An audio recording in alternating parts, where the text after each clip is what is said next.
Hi guys! Di na ako nakapag-vlog kanina, so nag-ayos-ayos na ako. Nagmadali na kami kasi late nagising si Johnny. Nandito na kami sa place ng meeting niya. Di rin naman kami bumababa talaga ni Aiden. Pero I think dadaan tayo sa Whole Foods later. So, tingnan natin kung ano yung bibilin pa namin na kailangan. Kasi as much as I know, wala na kaming vegan stuff. Balik diet nga kami, try natin. Dumaan later, tapos i-haul ko. Or i-haul namin sa inyo yung mga the usual na pinagbibili namin.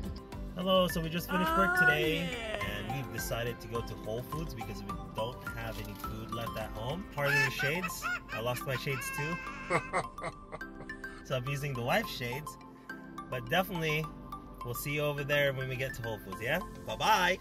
Hi guys! Andito na kami sa Whole Foods. Pero hindi kami bumaba ni Aiden kasi natatakot ako ulit. Kasi kahapon nagbabasa ako.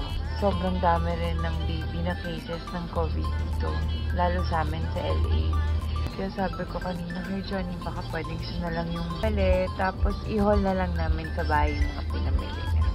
Hello guys! So, hindi ko na sila pinababa kasi may mga new COVID cases na for babies. So, instead na i-risk pa natin sila, wag na lang, di ba? So, today, Whole Foods tayo. Okay?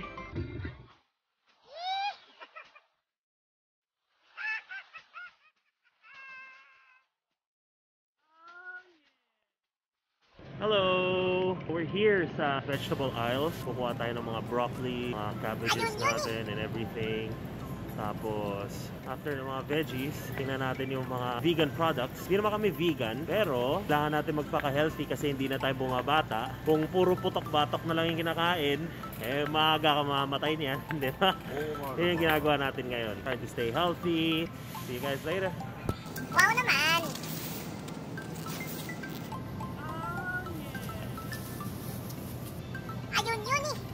Ang ginagamit namin na mayonnaise is vegan. So ito siya, grapeseed oil yung base niya. 1 tablespoon is 90 calories. Grapeseed oil is very healthy. It's your substitute to olive oil if you're deep frying stuff. Super firm tofu. Para sa tokwa a la max, you need super firm tofu. Light Life bacon. Tried it last time and 100% perfect.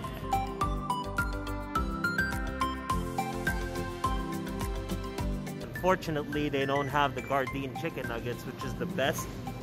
So guys, andito tayo sa wine section. Mamimili tayo ng konting wine para naman meron kami pang relax ng asawa kapag mahirap yung araw. Yeah, baby! Yeah! Nasa cereal section tayo ngayon. And unfortunately, wala yung hinahanap ko na no sugar cereals. So I think I'm just gonna order it sa Amazon. But otherwise, dito ko siya lagi binibili. Skinny popcorn, best popcorn ever.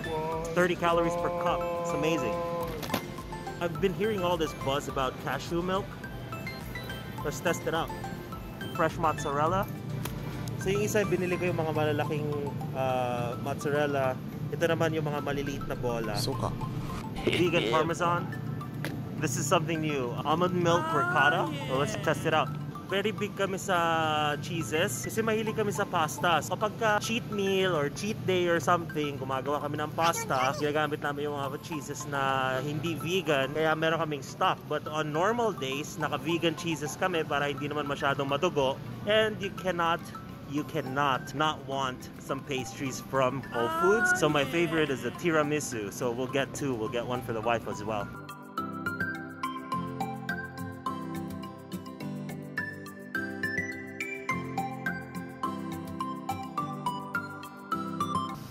Thank you, sir. Appreciate it. Don't forget your double tap, boys. Oh, yeah. Magbabayad na tayo, guys. Medyo nararamdaman ko na yung butas sa kaluluwa ko. See you guys later. And the baby is awake. Sorry, tok na antok ako. Hindi pa kasi nakakatulog ng maayos. Ilan days na. Tapos, ilang days na rin nagigising si Aiden ng 6 o'clock, 6:30, kaya medyo lutang din talaga ako lately. Johnny, nag-grocery na lang for us. Gustuhin ko man bumaba. Napraning talaga ako dahil dun sa article na nabasa ko nga. Sayang kasi sobrang gusto ko bumaba dito sa Whole Foods. Parang lahat ata nababaan ko maliban dito. Swerte ko lang din kasi si Johnny magaling mag-grocery. Kaya alam din naman yung mga kailangan niyang bilhin. Tignan natin kung ano mabibili ni Johnny. Lalo, doon ako mag-iisip ko anong dinner gagawin natin mamaya. Depende.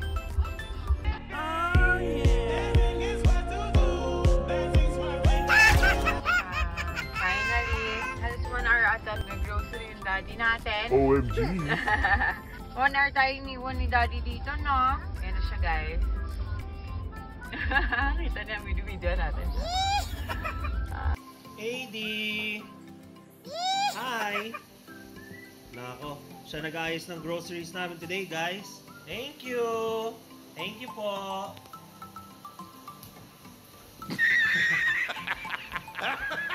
Hello guys! Andito kami ngayon sa Costco Hall number 2 kasi may mga stuff kami na hindi nabili kahapon sa Whole Foods. So ngayon dito kami bibili sa Costco. Saglit na kami dito kasi medyo maraming tao. So 30 minutes tops. Tatakbo-takbo tayo tapos Dapat G-time. nag-ano tayo challenge. 30-minute challenge. 30 minutes Go. all I watch. wala. Makaka-quarantine yung bangko natin yan. Okay. Sige guys, see you later. Bye-bye. Hello guys! So, ito yung una namin binili sa Costco today. It's an air fryer. Sa group namin, sinasabi nila na maganda daw yung air fryer. So, subukan natin siya. Besides, kailangan na din namin pa-lay low sa either pag-fry or pag-deep fry using oil kasi we want to lose more weight. So anyways, ito na siya. Unbox natin siya. Gourmet Digital Fryer. So I checked it online. This costs $135 normally in Amazon. But in Costco, it is $79.99. This is basically it. You get your air fryer plus your manual. You got your strips over here to hold things in place. Buti lang pumayag siyang bumili. The idea is to fry everything without oil. How do we work this? Usually I read the manual, pero ngayon tingin ko nanginginig na ako sa gutom, so susubukan ko na lang kamo siya. Hello guys! Papakita namin sa inyo yung na-haul namin from Whole Foods. Tatlong places yung pinag-shoppingan namin. Number 1 is Costco, number 2 is Whole Foods, and number 3 is Amazon. Papakita namin sa inyo yung na-haul namin. Kakalipat lang namin dito sa new house, tapos kailangan namin bumili din ng mga plates, etc. etc. So yun yung papakita namin sa inyo. So first, unbox natin yun. Pating yun the other day pa. Gusto niya nang gamitin. gusto ko nang gamitin. And syempre, like dun sa mga videos dun sa luto ni Maria, pare-parehas na lang yung mga platong ginagamit namin. So at least meron tayong bagong mga plato na pwedeng magamit and it's square. Kung gusto niya nga is mga square plates naman kasi puro rounded na lahat ng plates. May nakita kami talaga sa Target. Medyo expensive. Minabuti namin na mag-order na lang sa Amazon na mas mura. Diba? Oh, actually yung tinignan namin ng mga square plates, kung bibilin mo siya individually, ang labas niya is around $150 to $160. Pero meron kaming plate set na nakita dun sa Amazon which is the same brand, which is porcelain,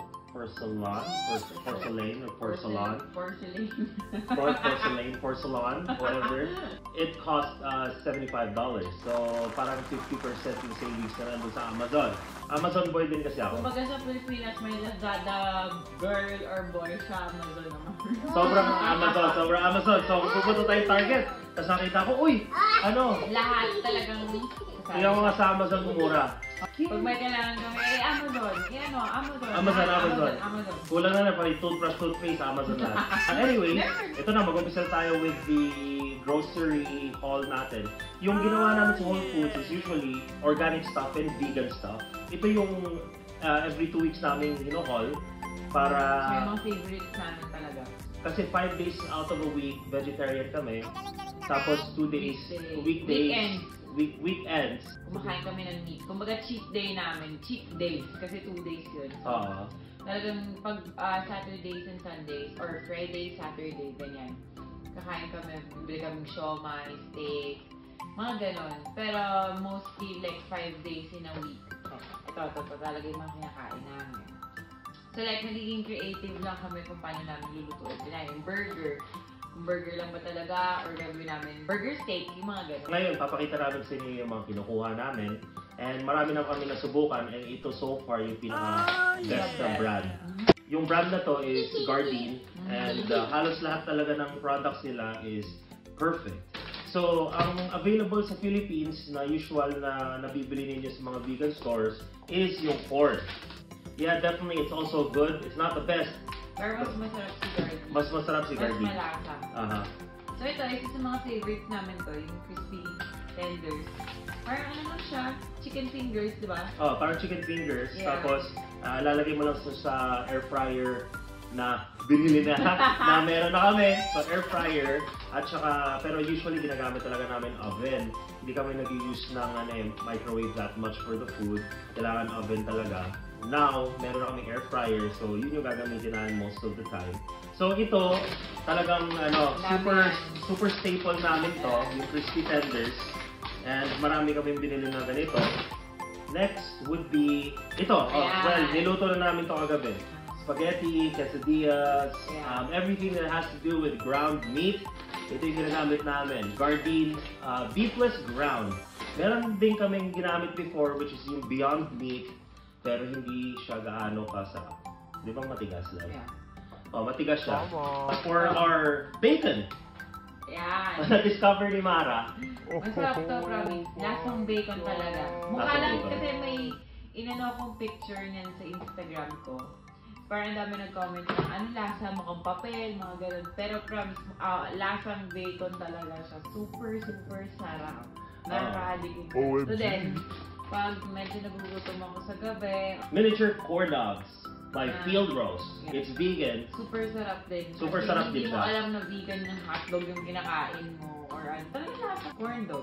Yung beefless burger ng Gardein, ito yung iba naming binibili na burger kasi iba yung texture niya dito sa Beyond Burger na yung usual namin ginagamit for burger patties. Ito yung ginagamit namin for the vegan burger videos.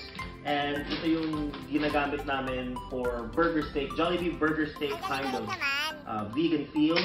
Gardein beefless burger. May bago akong discovery ulit, cashew milk. Na-recommend ni EJ sa akin to. Kasi masarap daw. Masarap naman. Pero may sinabi pa siyang isang klase. May 30 calories. Yun daw. Dapat yun daw. Yung 30. Kasi ito 50. Alam mo guys, 50 calories na nga. Huwag na masyadong maging miserable. Okay na yan. Masarap naman siya. Sarap naman. Pero almond milk talaga yung iniinom namin. Almond milk talaga. Mas masarap din talaga yung almond milk kumpara dito sa cashew milk. Para sa akin lahat ng vegan cheeses so far, yung cheddar, yung mozzarella and everything is derived from cashew milk. So if you're gonna drink cashew milk, go ahead. It's your thing. Oh, eto pala. Blueberries. Favorite snack ni Aiden. Nakita nyo naman. Nagkakalat na siya dito. Organic strawberries. Yun lang pinapakain namin sa baby boy. Yeah. Organic Favorite stuff. niya. Ayan, may ikot na siya kasi nakailan blueberries na siya. Itong meatless spicy patties ng corn, ito yung ginagamit namin for yung katsudon video, the vegan katsudon video sa luto ni Maria. And so far, sa lahat ng meatless patties na breaded, ito yung pinakamasarap for the job. Yung katsudon, di ba? Panalo. Oh, actually, vegetarian katsudon kasi meron siyang egg. We always use egg, so vegetarian, uvatarian, whatever Kahit you want gusto to call na it. namin mag 100% vegan, hindi. Kasi parang may egg lovers. Parang Sobrang staples namin pag breakfast, kailangan may egg, kailangan may omelette, kailangan may sunny side up. Ganun. Kaya parang hindi namin kaya i-100% na vegan. For me naman ang eggs, healthy naman siya. egg whites naman tayo mostly I mean, pero pag mag-vegan ka kasi, kailangan full commit. Yeah. Talagang products mo, vegan friendly. Sobrang hirap maging vegan. Then paminsan, kapag ka bored or hindi maganda yung araw, nagko-comfort foods kami. Like meron sa fridge na chicken party wings. Or minsan may steak kami na naka-ready. Meron na rin kami nakatago na beef na pang-sinigang. Sa tayo sa... Wait, yung Yung plate. pinaka-aabangan niyang part. Oh my gosh! Finally, the next one! Yay!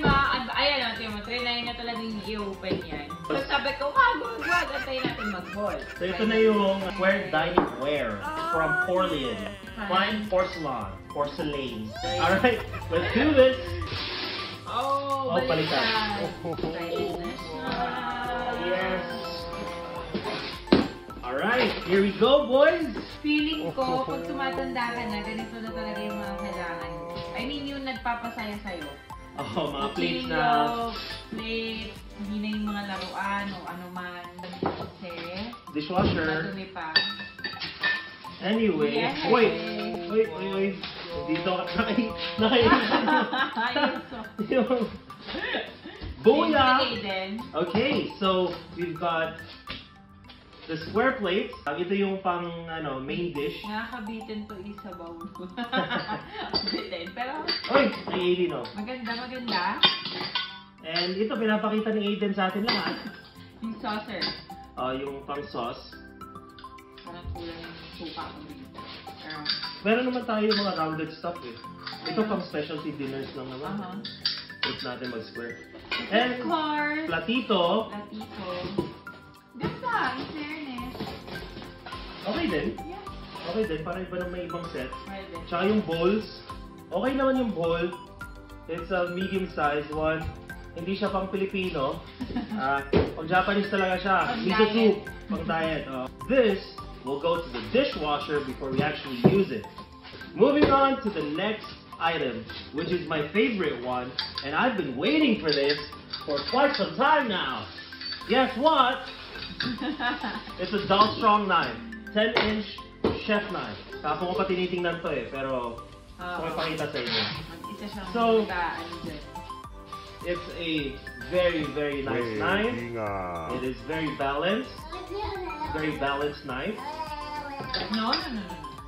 Go Thunder! Go Thunder! So yes, it's a 10-inch knife. It's very thick. Sabi nila it sharpens well, and we would have to try this in our next cooking videos. For now, I'm glad we opened it. Ganda, no? Ganda. Tapos bibigyan ka niya ng pin. Para kung gusto mong i-strut na meron kang Gladiator series na chef knife. Oh crap. And you have, what is this? Oh! Anyway. お前はもう死んでいる。 I guess panglinis ito. Sa eyeglass. Oh, para kung kunyari may eyeglasses ka, tapos na pag-chop mo, No. linisin mo na lang. No, Daddy. Stupid. That concludes the haul so far for this 2 weeks. And, I hope pagkatapos ng lockdown, we can actually do more. Kasi we were planning to go to this place called Restaurant Depot and buy slabs of meat na i-dry age. Sana, hopefully in the future, pero as of right now, last namin bisita, cleaned up yung meat shelves nila, di ba, babe? We'll do that next time. But for now, hope you guys enjoy. See you guys later. Bye. Thank you. Bye-bye!